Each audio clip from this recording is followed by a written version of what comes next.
Hello, everyone. My name is Ashley Watts. I'm the Assistant Director of Alumni Relations at the Andrew Young School of Policy Studies. And on behalf for Urban Learning, teach you all to GSU's Global Careers Expo 2020, an International Education Week event. This event has brought together organizations that work on global issues and that build global relationships to talk to our GSU students about the rewarding opportunities that await them.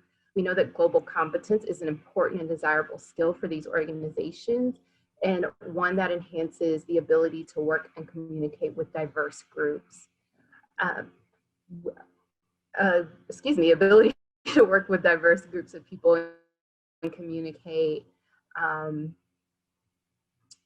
and adapt to new and challenging environments. So if you're a student and you want to strengthen your global competence and add to your global dimension to your resume, you may also be interested in the Global Scholars distinction given at graduation for students who've taken at least 5 Global Scholars courses. You can learn more about that by following the QR code on the bottom right of your screen. And another way to strengthen your global competence is to network and to learn about different organizations that have global connections and operations, what they do, and the people who make it all happen. So that being said, we're really fortunate to have Mr. Trevor Williams from Global Atlanta and Paulina Guzman from the City of Atlanta Mayor's Office of International Affairs here with us today to talk about global skills and professional development. Before Lucas introduces them, I just want to let you know that the chat is open. So if you have questions throughout while the presentation is going on, please feel free to pose your questions in the chat area to everyone. And we'll make sure to get those questions asked for you. And we will have time for Q&A at the end of the presentation. So I'll hand it off to Lucas Martins to introduce our speakers. Thank you so much, Ashley. Good afternoon, everybody. It's such a pleasure for me to introduce our panelists today. So I'm going to start with Paulina Guzman. Paulina Guzman is Global Engagement Officer of the Mayor's Office of International Affairs at the City of Atlanta, where she advises, assists, and supports city officials on matters of protocol and diplomatic procedure, and oversees the coordination of inbound delegations and international visitors to Atlanta. Paulina joined the City of Atlanta in 2017 as International Affairs Coordinator, overseeing the office's education portfolio and communications activities. Before joining MOIA, she served as the membership manager for the World Affairs Council of Atlanta. Paulina holds a Bachelor of Arts in Political Science with a concentration in International Affairs and minor in Economics from Georgia State University.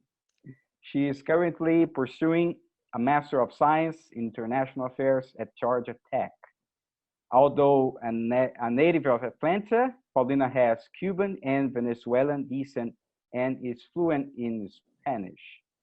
And now I'll introduce Trevor, a digital journalist. Trevor Williams has spent more than a decade writing on international business and trade for Global Atlanta, an online news service covering Atlanta's intersection with the global economy. He has undertaken journalism trips to 30+ countries on 5 continents, uncovering stories that reveal both the perils and promise of globalization and its ramifications for his home state. Trevor focuses intently on Asia and also has written extensively on foreign direct investment, trade, and exports, Georgia's ties with China, and Atlanta's emergency as a payments hub, among other topics. Trevor graduated from University of Georgia with dual bachelor's degrees in magazine journalism and religion, as well as a minor in Chinese language and literature. He is a proud husband and father of two young sons, as well as the editor of the book, Making Man 5 Steps to Growing Up. My friends, so as you know, this session is being recorded. There will be 20 to 25 minutes for Q&A after the presentation. And now I will turn it over to our speakers. Paulina, can we start with you? Ladies first here. Thank you. Thank you, Lucas. Can you hear me okay? Yes. Okay, perfect.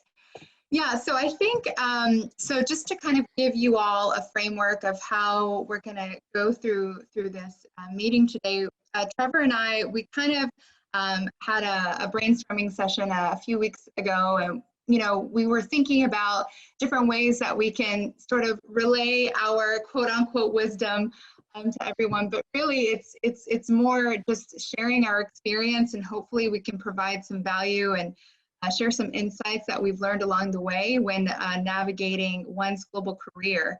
And even if you're not interested in pursuing something in international relations, I'm hoping that some of the things that we have learned throughout our career path can translate into a multitude of different sectors. So I think, we're first going to talk about just kind of our unique career path and sort of how we even got to this point. I know Lucas already kind of gave you a brief overview of our bios, but maybe we can go in and just like a brief more detail of how we kind of got to that point. And then we kind of want to give you all an overview of the international landscape in Atlanta. Trevor is going to focus more on some of the corporate and business aspects of the international landscape, because he's done a lot of interviews and he's interacted a lot with different business professionals in the city. And I'll kind of go into more of a discussion of the diplomatic corps and some of the binational chambers of commerce and what that means and what it looks like here in Atlanta. And then we'll kind of end with just sort of, what is, how does one even navigate a global career? Of course, there's not one size fits all for everyone. Everyone has different interests, has different, passions that they'd like to pursue, but it's just how Trevor and I have what we have learned along the way, and hopefully we can provide you with a bit more information, hopefully some tips and set some resources for you all to use while you get started or you continue on with your career search. So I think maybe I'll just kind of get started and just briefly share with you all sort of my my career path, or how I got even started at the city of Atlanta. So I guess we can go back. So my undergraduate, I actually graduated from Georgia State University with a major in political science. I was one of those students who changed her major 3 or 4 times, I think. I started off as journalism, realized I didn't think that I wanted to just write for a living. No offense, Trevor. Come on. And then I think I switched over to marketing and sociology. And then finally, I sort of centered on political science, because I really thought, the different disciplines that I was interested in, from, interpersonal communication and sociology and sort of like business and marketing, I think it all sort of boiled down into this, field of political science, but which with more of this kind of policy and international affairs framework. So I graduated. I started to look for opportunities for internships. I was able to get an internship at a nonprofit organization in Atlanta called the World Affairs Council of Atlanta. And if you all are not familiar with it, it's a wonderful organization. It's essentially they organize a variety of different events, from from geopolitical issues to race and equity issues to business issues, all related to something related back to international relations. And so I basically work there on like social media engagement, event logistics, printing out name badges, designing, programs for the events and flyers, that sort of thing. But I thought it was a really wonderful experience because it opened my eyes to the international world in Atlanta, where before I didn't really realize how many resources there were and how many companies and institutions there were with an international focus here. So that was a really great starting point for me. I ended up getting a full-time position with the World Affairs Council as membership manager. And that was essentially, I was sort of the fundraising person at the organization. And that's something, it's a very valuable skill to have, to not be afraid to ask for money. And it's not something that you may run into in your careers, but I think when, in whichever organization you end up working for or interning for, there's always going to be situations where, one is trying to find funding for a certain initiative, and learning how to work through that process is very valuable. So that's just a quick tip for you all. And then ultimately, after about 3 years, I was able to, an opportunity, I guess you could say, presented itself to work for the City of Atlanta Mayor's office. I started off as a coordinator there and was basically focusing on marketing and promoting global education and just kind of working on some administrative tasks. And then through the transition of administration from the former Mayor Kasim Reed to Atlanta's current mayor, Mayor Keisha Lance Bottoms, I was promoted and am now the Global Engagement Officer, which I have been for the past 2.5 years. And it's been such an amazing experience. My main role at the mayor's office is one, to kind of be the point person for organizing and hosting delegations and all the protocol and logistics that goes into it. And then second, to promote a global education in the city. I think a way to see, to sort of understand what our office does, we're really, we kind of function as the one-stop shop in Atlanta for international affairs. So we sort of try to do whatever we can to promote Atlanta internationally and to position Atlanta globally as a hub for commerce, business, culture, film and entertainment, education, all sorts of things. Additionally, we're really also here to attract visitors and companies and different organizations to establish themselves here in the city, because I think Atlanta, we really truly are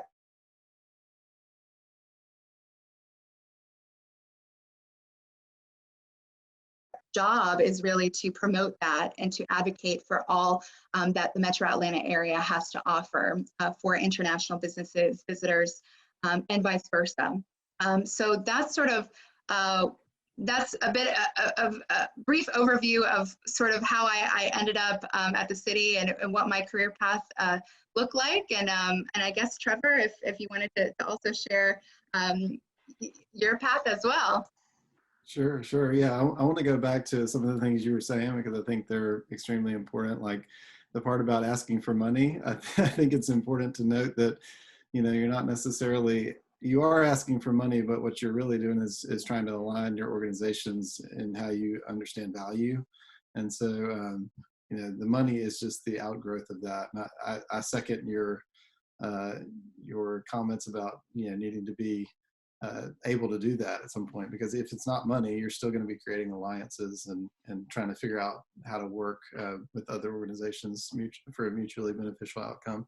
And Exactly. then I want to ask you about your eventually your transition from internship to full-time at the World Affairs Council, because I think that's not everybody goes from their internship to their full-time position straight away. So that'll be interesting to see how that worked out. But you can see that my general bent is to ask questions. I'm a journalist, so unlike Paulina, I went from other disciplines into journalism, took kind of the opposite route. But first of all, I wanted to thank everybody for having us, and also just give a little bit more of a background about Global Atlanta, as much as Paulina has done about the City of Atlanta's Office of International Affairs, which we work with quite frequently, as you might imagine, given the overlaps in our interests. But we, whereas Paulina is promoting, we are covering, we are, describing more so than anything, this relationship between Atlanta and the global economy. So the way I often describe it to people who've never run into our publication, I kind of say it's sort of like if you took the AJC, the Atlanta Journal-Constitution, and the Economist, and you sort of lumped them together, or or Foreign Policy Magazine, and you sort of lumped them together. That's kind of what you'd have with us, because every story that we write has some kind of local angle and some kind of international angle. There's never the two are never separated, because we're always looking with the lens of how what's happening out there is affecting us over here. And I think that's still somewhat of an innovation in journalism, taking the local and global and putting them together. We're sort of taking advantage, not to knock anybody at all, because I think all the local outlets are doing amazing work, especially right now during the elections at a time when we don't really cover politics very much. So I haven't been any more busy than usual, but I would say we are taking advantage of some blind spots, in coverage, because as Paulina mentioned, there is such an international community here, not only in terms of expatriates or immigrants or new arrivals from other countries, but also just the general international business community. There's so many amazing companies here, not only the Fortune 500 companies that we hear so much about, like Home Depot and Coke and UPS and Genuine Parts and things like that, but also a lot of smaller companies that are starting to go global from inception. So we see that, often that angle is not covered. And so therefore, we find ourselves having plenty to do. But this is not really about Global Atlanta. That was just to give you a background. And I want to encourage everybody on the call for sure to ask questions. We want this to be as much of a dialogue as is possible. Even if you're too shy to get on the video and ask, just type something in the chat and do it as we go, because we don't want you to get to the end and have forgotten what you were thinking earlier on when something we said may have sparked your interest. And I also want to say, don't be too intimidated when you hear bios of people. I think sometimes people can rattle off achievements or positions, and I'm not saying that I'm intimidating or something, but when I listen to other people's CVs, sometimes I'm like, man, how could they possibly have gotten there? Like, it says it on the resume, so they did it, but how could I ever get to that point? I think it's good to have those aspirations to be like other people, but also to, remember that your journey is your own and you sort of follow the paths that are in front of you. So in my case, I went to school at UGA, started out as a psychology major, and was very interested in how people think. I was having some troubles in my own family, so I was very interested in figuring out if I could help other people that were going through the same thing, and was wondering if I could really learn about what makes people tick, basically. And that, I would say that even though I didn't end up doing that, that's driven a lot of what I've been interested in since then. So that was somewhat tied in with my decision to study religion, but also I was writing to sort of process my own personal journey, kind of journaling or writing poetry or whatever it was, bad poetry. and trying to figure my own self out. And when my first opportunity to travel internationally came when I had met another writer who became sort of a mentor, and I'm condensing this way down so I don't take up all the time. And he asked me if I wanted to join a writer's trip to Jordan, and I happily accepted. All I had to do was convince somebody to run an article about what I was doing. So I took the trip, promise of the trip, to the local, to the independent student newspaper at UGA, and promised them an article. And between the two, playing the two off of each other, I got my first international journalism opportunity.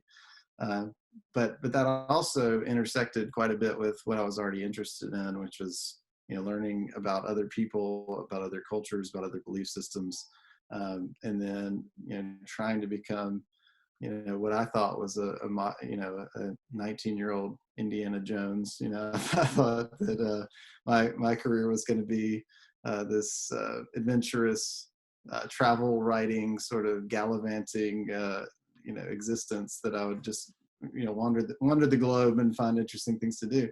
And if you read the resume, I've sort of gotten to do that, but it's been within this framework that I've sort of created for myself at Global Atlanta.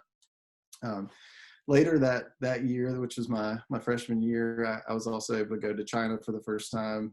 And actually, I hadn't studied any Chinese before I went to China, but again, had another friend who had moved there and followed that opportunity. So I guess to start off, without taking up all the time to talk about my own journey and how I've kind of moved up the ranks, I'd just say, and I've operated on this principle.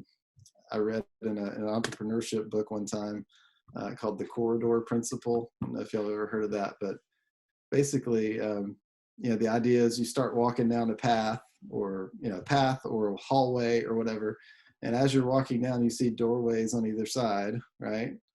And you take a door, it opens up to another hallway.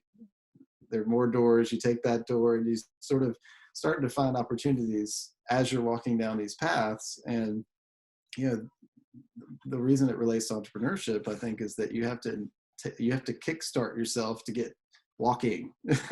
You have to start down the path before you start to notice all the other opportunities that branch off from the one that you're doing. And so I would say, find those things that are going to ignite your interests. And for me, a few of those things, this is the first time I've really thought about this, but some of these interests were there, and they were what sparked the global aspect, not the other way around. Because I grew up in Columbus, Georgia, never having had a passport. My parents didn't travel internationally. No other languages spoken outside, in our home except Southern English. And so, I mean, there was really no external force that was acting upon me to make me interested in the world. It was more some of these internal motivators. And that, for me, it was, my faith, I felt a need for mentorship. Like I sort of, the more you hear my story, the more you see that I followed people who were investing in me. And I think they invested in me because I was open to following. So those things work together. People want mentors, but don't give off the idea that they want to be mentored. So I think you have to think through that. I had a sense for adventure and wanting to carve out my own path. I mean, it has nothing to do with my career, but when I was coming out of high school, I'd played baseball. And when I graduated, my I guess stake in the ground for my own personal independence was that my best friend and I took a road trip to 17 different baseball stadiums, or actually 13 in a 2-week period. And it has nothing to do with international. I mean, we did go to Canada, but it was more about saying I want to have this life where I'm actually challenging myself, getting outside my comfort zone, and living in some sort of semblance toward an adventurous lifestyle, whatever that might be. So my Global Atlanta ascent has not been as romantic. It was I literally answered a Career Center ad for the Grady College of Journalism at UGA. But those experiences and those interests were actually what clinched it for me in terms of getting the initial position. I was told by our publisher that my religion degree was instrumental, because he knew that he was going to be sending me out to all these events with various diplomats and people from other cultures and people who spoke other languages and had different belief systems than me. And you're representing a company. You don't want to have somebody who doesn't have any interest in the empathy of trying to understand another person's viewpoint. So that I don't think I was the first choice, but even getting the second choice, that was one of the clinchers for that. And then of course my background with China, as I went through school, I had continued to travel to China every year through my undergrad, and had continued to study because I saw the need to parlay or to be able to communicate with people when I was going to return the following year. That was really what motivated all of my initial Chinese study. And it was only later that I thought, oh, this can actually be useful for getting me a career too. So that's kind of how I ended up initially at Global Atlanta. And I think we're going to talk later about some of the ways that you can expand your role, because I think I am the rare case of someone who's stuck around at the same company for a really long time. I've been there for 13 years. And there's a lot of soul searching that goes on when you stay somewhere for a long time. But we can talk about that as we go. Yeah, I just wanted to hop in real quick because time is flying by, and I know that these students would love to hear about the job landscape, in Atlanta, and what's out there, what's available for them if they're interested in global careers, and a little bit about some of the relevant skills that they should be developing or are developing. Paulina, I know you're a Georgia State alum, so what can you tell our students about the opportunities that are available out there and kind of the global job market in Atlanta? So Paulina, do you want to start that? Sure. Thank you, Ashley. Yeah, and I just wanted to make a quick note on what Trevor said. I really did like his door analogy. I think it is so common, there's not, when you get started on your career path, or you're sort of like figuring it all out, we're still all figuring it out. I'm still figuring it out. But you realize that, it's not linear. You go, you find one opportunity, another opportunity comes around, you decide to pursue that one. Maybe your interests change or your skills change, you pursue something else.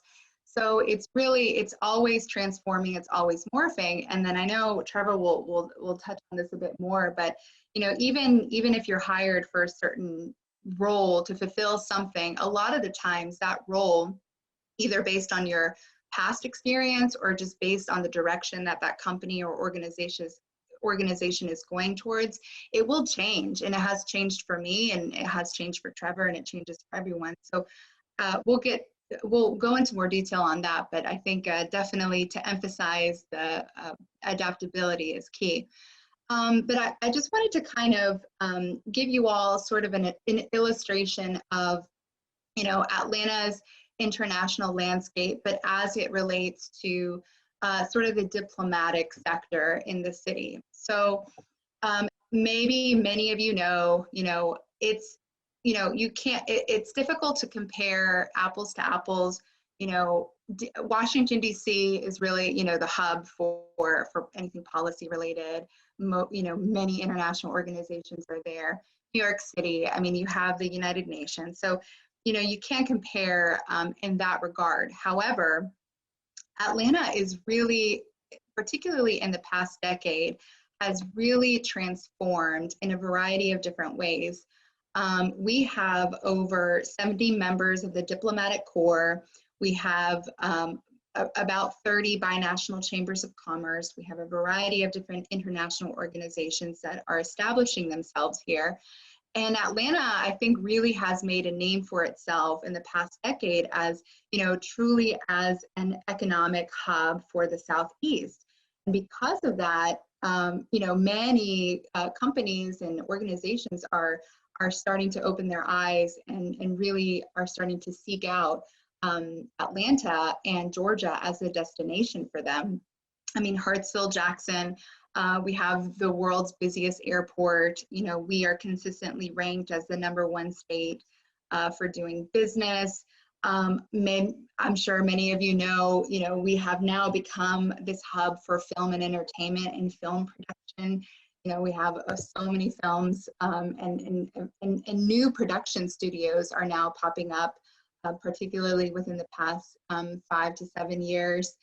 And we have some very strong sectors here, aviation and aerospace, financial technology, innovation, and the startup economy. So all of these are really kind of honing in on Atlanta's DNA of what we have to offer. And as a result, we have been able to attract so many different people to Atlanta. And as Trevor said, different expatriates, the international community, international businesses are really starting to open their eyes to what Atlanta has to offer. So with that said, just to kind of give a brief kind of explanation. So the diplomatic corps is made up of consulates, honorary consuls, and career consulates. And so just to kind of give you a bit more detail on that. So consulates are basically representatives of a foreign country or local representatives that engage in official bilateral relations with a particular country. So they both handle requests from foreign nationals that are located in the region, such as like visa services or like travel services or something like that, as well as they function as a resource to promote and strengthen the relationship between the foreign country and the region that they are posted in. So that's sort of what the consular corps sort of looks like here. And we have over 70 countries represented here in Atlanta, many of which oversee the entire southeastern region, which includes Tennessee, Alabama, Mississippi, the Southeast. And then we also have about 30 binational chambers of commerce. The majority of them are not funded by the foreign government. Many of them are actually membership funded or are some type of nonprofit organization. And essentially what they are here to do is to oversee and foster business and economic ties with a foreign country or with a region. So, for example, if I'm a business and I'm interested in doing trading with Brazil, then, I'll reach out to the Brazilian American Chamber of Commerce, and then we'll sort of facilitate that conversation, and vice versa with Brazilian companies interested in the Southeast or in Atlanta and Georgia. We also have a variety of different internationally focused nonprofits. I mean, maybe many of you are familiar with the Carter Center. They're really focused on healthcare, eradicating diseases, and democracy and governance. We have Care USA, which is it's actually headquartered here in Atlanta, but they're an international organization focused on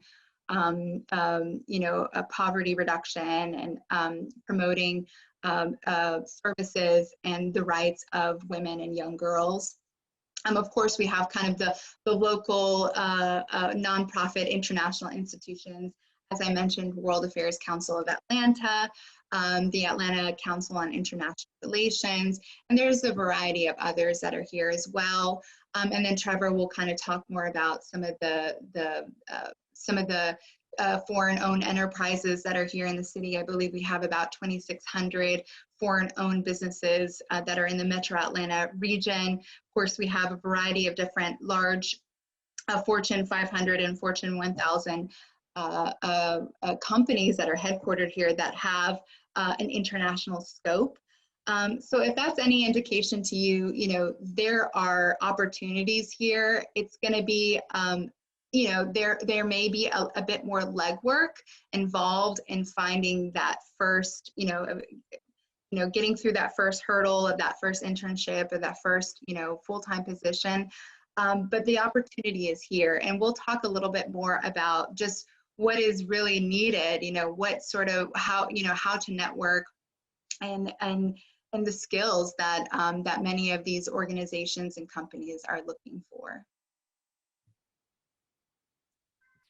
Perfect, perfect. Yeah, I was just actually refreshing myself on the Fortune 500 companies here, but if you look at the list, I mean, Home Depot, UPS, Delta, Coca-Cola, there is a rare company in this list that, is not very intently engaged on the international market. I mean, Southern Company, which is, the parent company of Georgia Power, they don't do that much internationally, but you'll be surprised at actually what they do. There are some things that they're doing in many other countries in the Caribbean and some other places that you have to dig to find out. But you'd be surprised. There's almost, once you start digging, you almost always find an international connection. Maybe that's my fault for having such an intent lens on these things, but companies like Coca-Cola, global brand, Delta connects, to something like, I don't even remember how many countries it is now. Aflac, the big insurance company, is on the list. I've, funny enough, I've been to the Aflac headquarters in Japan, which is the place where they get 75% of all of their revenues. We know the Aflac duck here in the U.S. pretty well, but they are actually from Columbus, the city I'm from. I've never been to their building, the single skyscraper in Columbus, but I've been to their tower in Japan. So, you just never know. My point is that even these companies that don't necessarily seem like global giants generally have some kind of international connection that you can tap into. And it's only getting stronger by the day. I mean, as the global economy becomes more integrated. So,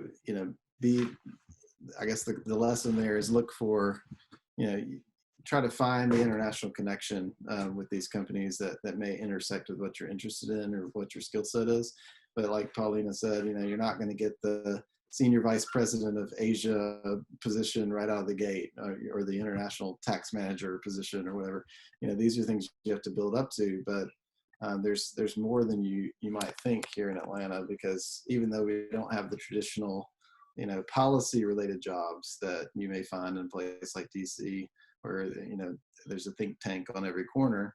One of the things we at Global Atlanta have been trying to work on we've got a jobs board. And one of the things we've been trying to work on is showcasing actually how much international competency is needed here to fill out the positions that many of the companies have that may not seem explicitly globally connected, but as they are expanding into other parts of the world, they find that they need not only the cross-cultural competency, but the cross-cultural competency paired with the language or the engineering expertise or whatever it is. So those kinds of things where the skill set is kind of a combination, and when you have the language or the cross-cultural competency to add on top of a technical competency, you end up supercharging both of those things. So I think that Paulina really laid out the landscape really well, so I don't need to cover that too much further, but I did want to mention, in addition to the nonprofits, Atlanta's such a global health hub. Paulina kind of alluded to that. That's a big industry that's, of course, growing. We're in the middle of a pandemic, right? So everybody's seeing how important it is to take global health seriously and understand how threats on the other side of the world can affect us. We were just talking about that before we got on the call.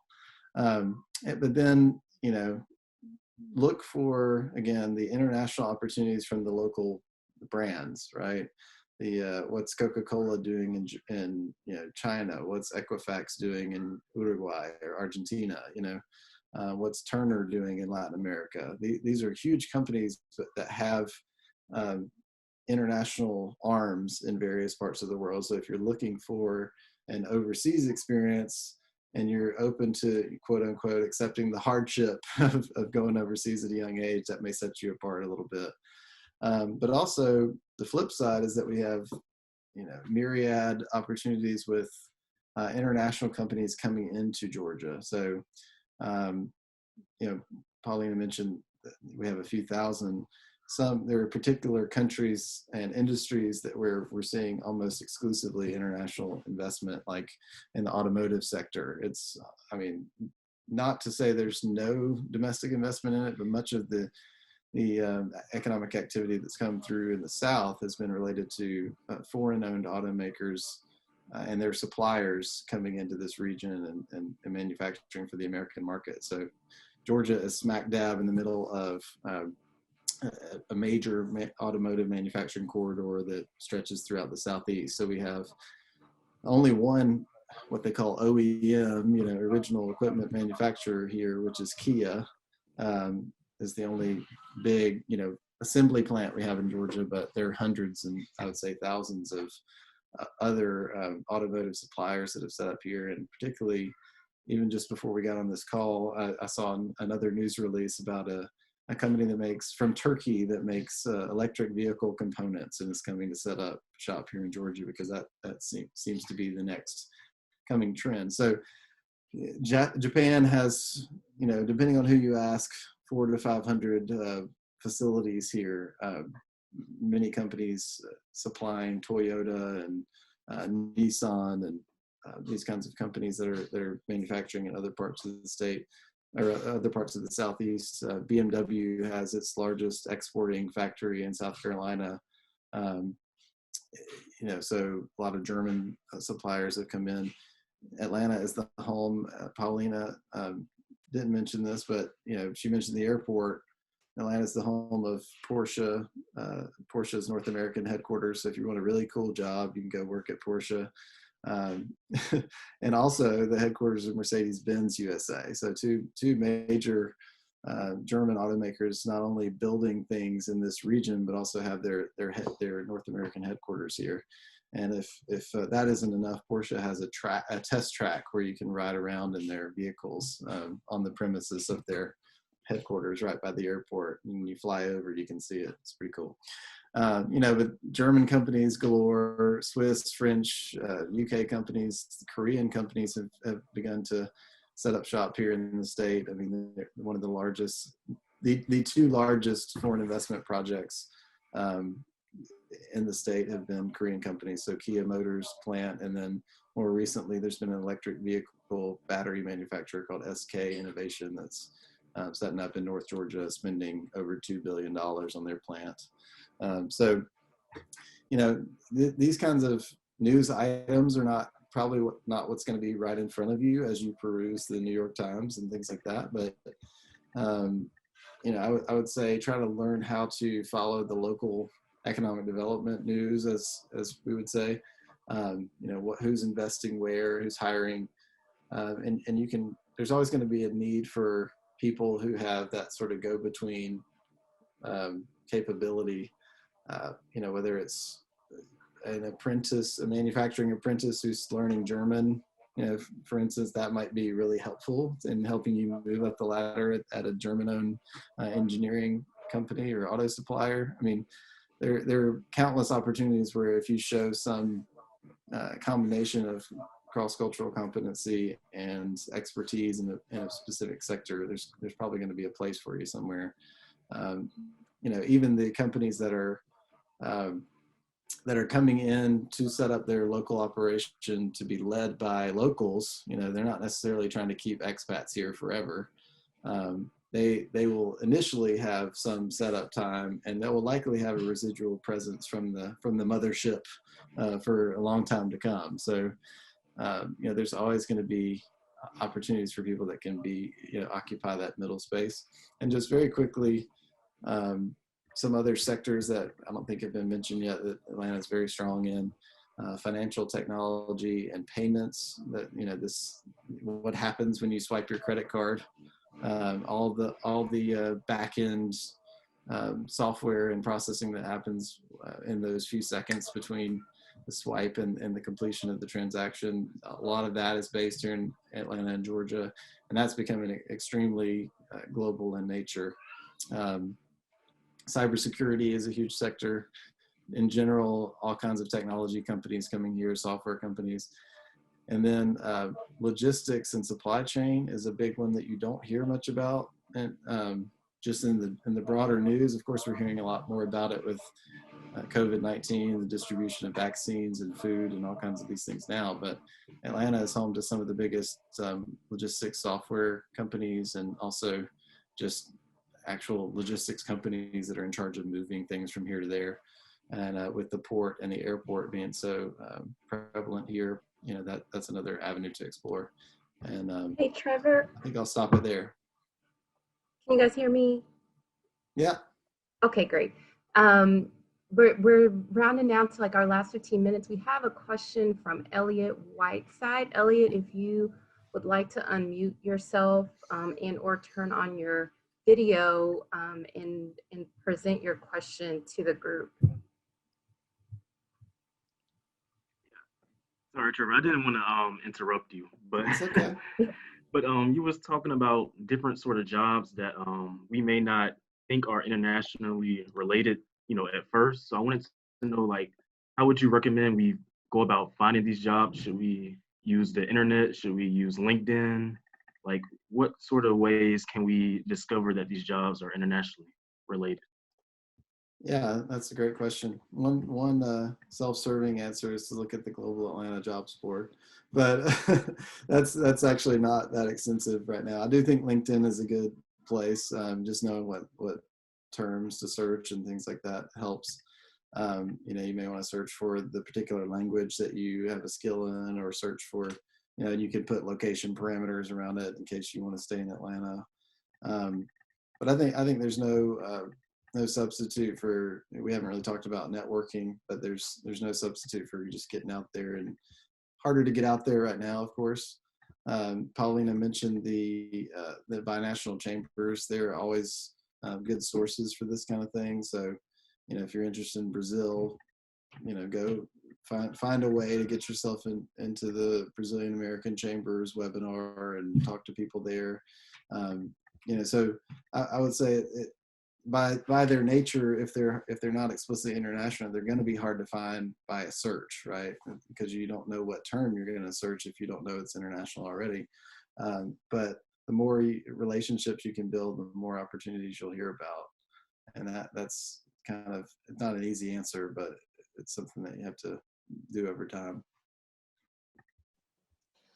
I agree, Trevor. And yeah, I would say, and maybe, you know, work backwards. See, you know, utilize LinkedIn in your favor. Look at connections and connections of connections, and see, you know, particularly if they're local, and see, you know, what jobs that they may or may not have, may have had in the past, and then look at those companies and see what job opportunities are available on their job search platforms.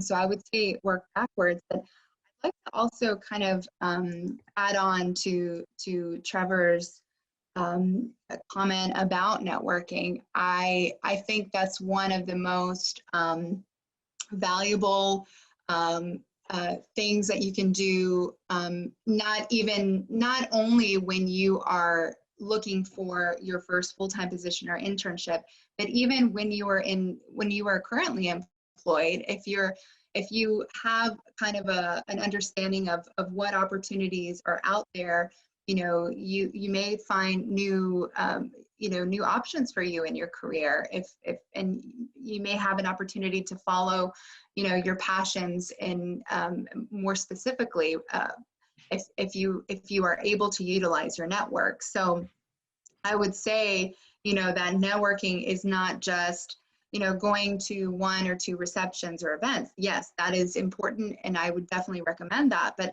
you know, it's also, you know, setting up one-on-one informational meetings. It is, like Trevor said, finding a mentor, and, you know, they are going to be willing to help as long as they see that you're putting forth the effort. You know, it's visiting your career services department and meeting with your advisor and seeing what connections they have. It is searching through your LinkedIn and searching, you know, through your connections and seeing what positions they have held in the past. It's also going to events. It's keeping up with current events, and that's why another plug for Global Atlanta. That's why I think Global Atlanta is such a valuable resource here, because if you're interested in a global career, you know, what better way than to look through articles of new companies that have established themselves here in Atlanta, or new consulates, or, you know, just current events that are happening in Atlanta with an international scope. So just you know, educate yourself, do your research, familiarize yourself with what's going on here in the city. But definitely, I would emphasize, if anything, just utilize your network, friends of friends, your parents' friends. You know, I think what I learned when I was trying to find a full-time position is, like, people are actually willing to help, you know, as long as you put forth the effort and follow up and, you know, do your due diligence. You know, you have, you know, many doors will be open for you. Yeah, I was going to mention that too. Sorry, I've got a vacuum behind me here, but so, you know, it's great to find a job that's already posted. It's better to find a job that hasn't been posted yet.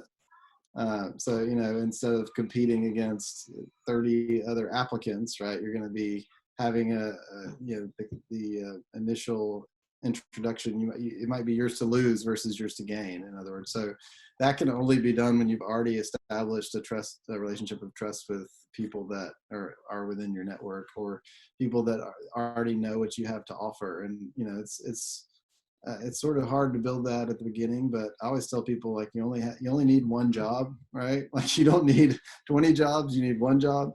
And again, that starts you down the path. And I would just say, with networking, people see it as transactional, you know, like, I'm coming in here to meet this person and see what I can get out of them.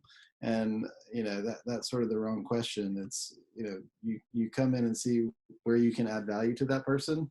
And then when you do, or that organization, when you do, you build goodwill, you build reciprocity that's going to come back and help you later on. And I can't tell you how many times that's worked for me, where I didn't even think about it, and somebody's come back and helped me with something later on, remembering something I had done just to be, you know, just out of general, you know, desire to help people, right? So, you know, but do be specific, you know. Don't just rely on walking into a room and shaking someone's hand that you don't know. I mean, ask for introductions. Make sure you value people's time. Be very specific about what you want. Don't just ask for, hey, can I have an hour of your time just to hang out and shoot the breeze, right? People are very busy. If they know specifically what you want and you ask for help, you'd be surprised, like Pauline said, at how many people will donate their time and be generous with it.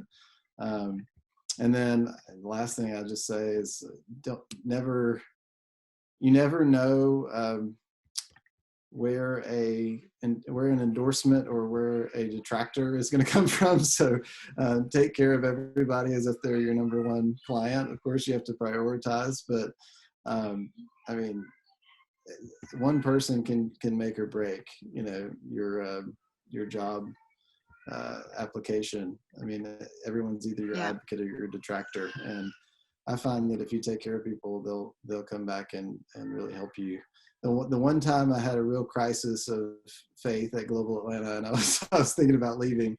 I had gotten offered a job at one of the nonprofits here in town working on China-related issues. So it was a very interesting role. I didn't end up taking it because I couldn't get away from journalism. I just didn't want to do it. But you know, when I didn't have to. And so the thing that stood out to the people that hired me, I did not have the skill set that they wanted. I mean, I didn't have the language skill to the point that they wanted it. I didn't have a master's degree. That was a requirement, a requirement. So, you know, there's another lesson in there that, you know, requirements are not necessarily requirements. You may not apply for something because you don't think you have the skill set, but A lot of it is about timing and how you fit into the organization. So there's that too. But the thing that I think got that offer for me was the endorsements that I got from other people, or the references that I got. Yeah, people were very generous about even writing them, and then when they came in, they were supposedly good. So and these are people that I had not worked for, right? But I'd worked with.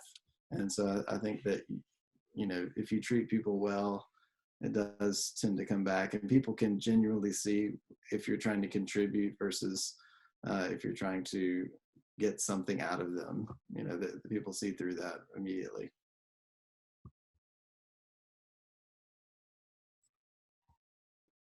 So, Trevor, as we are getting close to the end, I would like to ask you both to bring your final remarks, but I would like to add a question to the conversation, because we are in the midst of a pandemic. And I'd like to know from you all, what can we expect from the market? Because when it comes to international affairs, we immediately we think about the professional who is traveling from a country to another, but it's not possible to do that at this point. So what kind of skills do we need to develop due to the pandemic, and what can we expect from the job market regarding jobs and wages and all of that?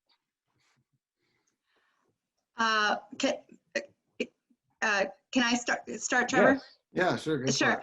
No, so I think that's a great question, Lucas, and this is sort of what I wanted to also emphasize as well, because this has everything to do with the pandemic, but it also has everything to do with if we were in a situation where we were not in a pandemic. I absolutely think that there are definitely certain skills that not only translate and you can leverage to your advantage within in a field of international affairs or within an environment of a pandemic, but also across a variety of different sectors, one of which is adaptability.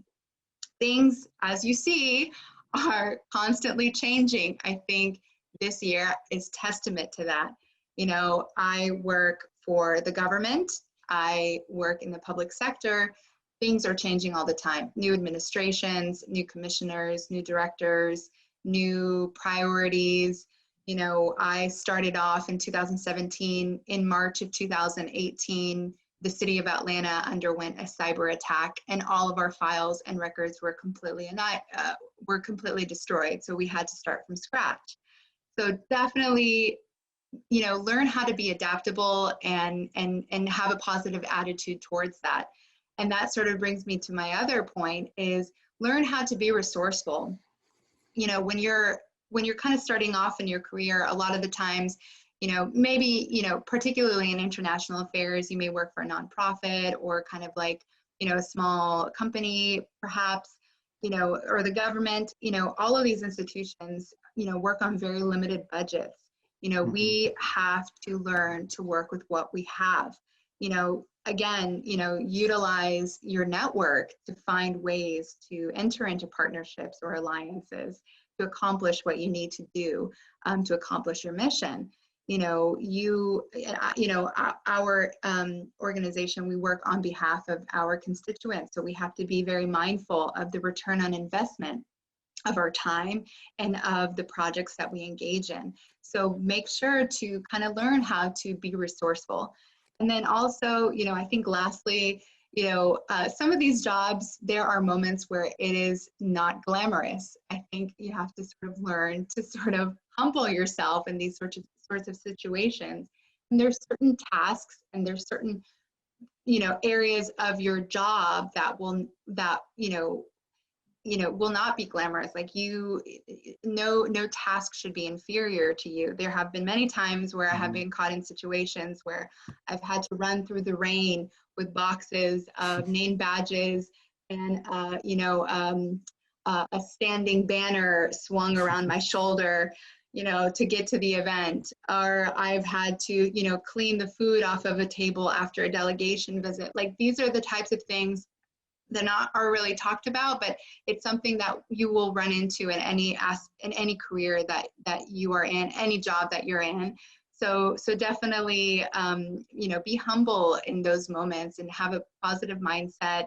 And additionally, within the international affairs field, you'll run across people from a variety of different backgrounds and socioeconomic backgrounds and cultures and traditions.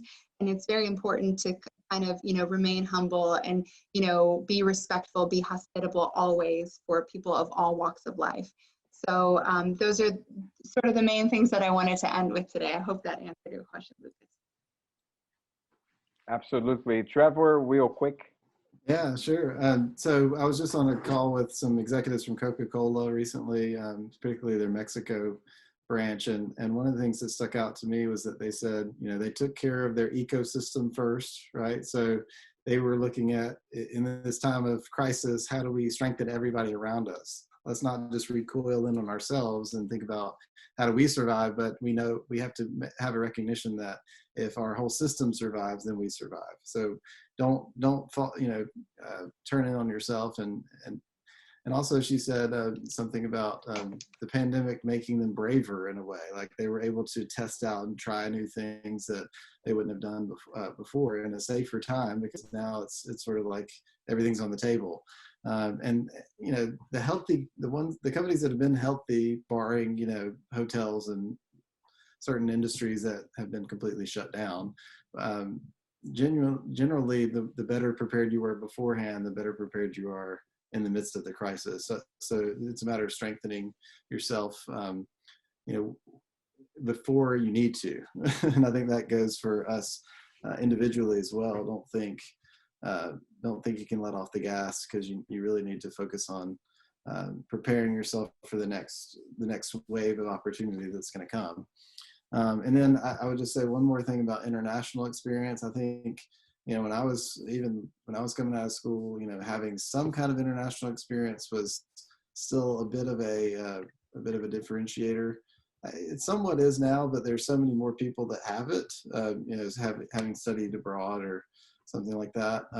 I would say that you need to focus on figuring out, conveying what you learned through the international experience, or how the international experience changed you, or how it built this resiliency or flexibility in you. Because everybody can say, or a lot of people can say, that they've got a photo op in Paris or Spain or something, but not everybody can talk about how when I went to this place and I experienced this curveball that this job or this travel experience threw at me, this taught me about the inevitability of change and how I need to be not caught flat-footed when it comes. So like learn how to sell that story and that experience of what you've done, whether it be internationally or cross-culturally, so that people know that it was impactful for you, not just something that you used to pad your resume.